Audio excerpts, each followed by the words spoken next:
Bom, preciso agradecer, vem aumentando consideravelmente o número de inscritos, o número de comentários, e eu tive um vídeo, o da SCP, Sociedade em Conta de Participação, que teve mais de 1000 visualizações. É muito importante porque é um risco altíssimo para a classe médica. Se você ainda não viu, por favor, vá vê-lo.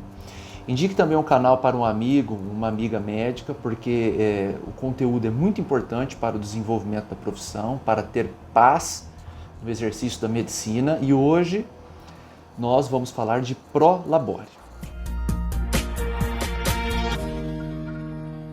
Primeira coisa, Prolabore, eu já dou aula aí para classe médica, inclusive aqui na minha cidade, 2 faculdades, há muitos e muitos anos, né? E até hoje as pessoas não sabem o que é Prolabore. Então, Prolabore é aquilo que você recebe de forma tributável por exercer a sua profissão sendo sócio em uma empresa. Então, vamos lá. Eu sou sócio, eu sou dono da minha empresa, pessoa jurídica. E aí eu trabalho e emito nota para o hospital, clínica ou paciente, ok? Eu preciso ter uma distinção entre o que é lucro e o que é renda tributável. Ocorre que esse Prolabore, que é a renda tributável, ele tem várias variáveis que nós vamos trabalhar agora. Primeira variável, como eu disse, a renda é tributável. Então vamos supor, se você trabalha no hospital e tem lá uma renda de 5, 10, 20 mil por mês, esse Prolabore vai somar-se a essa renda para tributar em março e em abril do ano que vem, no momento em que você vai fazer a sua declaração de imposto de renda da pessoa física. Isso tem que ficar muito claro. Segunda variável, opção ou não pelo Simples Nacional. Então nós temos basicamente as melhores opções de tributação para a medicina, não são só essas, mas essas são as melhores historicamente, são o lucro presumido e o Simples Nacional. E quando você vê no jornal, o Simples Nacional para o médico, o Simples Nacional guarda uma peculiaridade para a medicina. O Simples se divide em anexos e o anexo da medicina em especial preconiza que, para que valha a pena ser optante do Simples, você tem que ter uma despesa de folha de pagamento de mais de 28% do total que você ganha. E o Prolabore, quando você ouve folha de pagamento, você pensa que é só funcionário, quando na verdade não. O Prolabore, que é a sua renda, que é obrigatória, e por favor, isso é obrigatório desde 2016. Tem uma COSIT, uma solução de consulta da Receita Federal, que eu vou deixar aqui na descrição, que preconiza essa obrigatoriedade desde 2016 e eu atendo diuturnamente, recorrentemente e ininterruptamente médicos que não fazem retirada de Prolabore. Tá? É o meu sócio que faz, mas se você tem retirada pela empresa, é obrigatório que você tenha o Prolabore, não é facultativo desde 2016.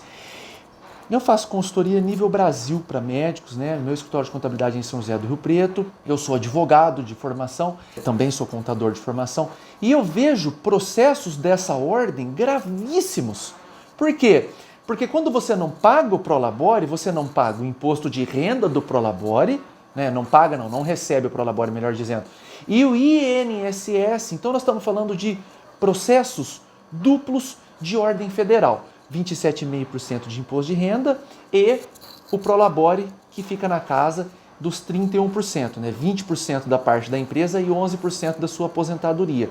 Então, é gravíssimo a opção, se é que podemos dizer que é uma opção, de não ter o recolhimento do Prolabore. Então, vamos recapitular para o vídeo ficar curto e para que fique de fácil entendimento. O que é Prolabore? É o valor que você ganha tributável em virtude do seu trabalho. Então vamos ser práticos, qual que vai ser o valor do seu Prolabore? Se você ganha 10 mil reais por mês emitindo a nota fiscal, para você ser optante do Simples Nacional, eu acabei de dizer que tem que ser mais de 28% da sua receita. Você vai colocar um Prolabore de R$ 2.850, que é mais de 28% da sua receita, e você vai poder ter uma alíquota do Simples Nacional menor do que a do lucro presumido. Em média, vamos falar nível Brasil, 13,5% no lucro presumido e 6,5% no Simples Nacional, tá bom? Isso é muito importante você saber, porque às vezes você está no lucro presumido e o teu sócio não está trabalhando por algum motivo e caiu a renda da empresa e você pode fazer esse arranjo. Só que o Simples Nacional tem data para a inclusão. Então você tem que sentar com o seu contador todo dezembro ou fim de novembro para ver como que anda a sua vida, para ver se você consegue ser optante o ano que vem ou ficar dentro do lucro presumido. Por que o ano que vem, Omar? Porque é em janeiro que faz essa opção para as empresas que já existem e quando você abre a empresa, aí sim você tem a prerrogativa de fazer a opção dentro de um período pré-determinado, tá ok? Então, hoje ficou a lição sobre Prolabore, é um problema para todo mundo, né? Porque quando você não pode ter a opção do Simples Nacional, o que acontece na maioria das vezes? Supondo que você ganha 10 mil reais na CLT, né, registrado em carteira, no Hospital X, e que você tem a empresa para receber plantões ou da sua clínica instituída, né, com espaço físico onde você recebe seus pacientes. Você tem que ter o Prolabore. De quanto vai ser o seu Prolabore? Normalmente de um salário mínimo, que é o melhor valor possível. Menor valor possível. Esse salário mínimo, segundo a tabela do imposto de renda, tem zero de tributação de imposto de renda. É só você pegar a tabela e vai ver que está abaixo do limite de isenção. O que você tem que ter em mente? Que em abril do ano que vem, quando da declaração de imposto de renda da pessoa física, esse zero que você pagou, deixou de pagar, melhor dizendo, durante o ano, você vai ter que pagar o ano que vem. E isso é um motivo de revolta da classe. Tá? E não só da classe, né? Eu também pago, muita gente paga que tem atividades dúplices ou tríplices ou tem N tipos de fonte, mas isso nós não vamos conseguir escapar. Por quê? Porque de forma nefasta, né? Falo isso com muito pesar, a Receita Federal mudou o entendimento da legislação, algo que só acontece aqui em Terras Brasílias, né? Na República Tupiniquim. Por quê?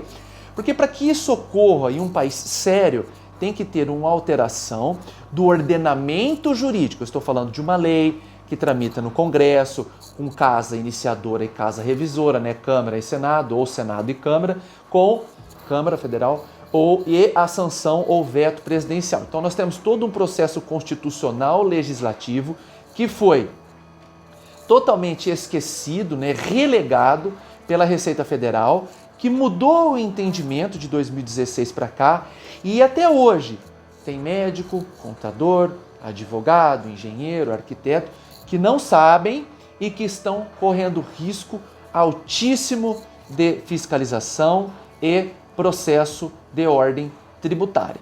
Tanto no administrativo, que é quando não existe a procuradoria processando, quanto no judicial, que é o momento em que a Procuradoria-Geral da Fazenda Nacional te executa para receber o que na teoria você deveria ter pago e não pagou.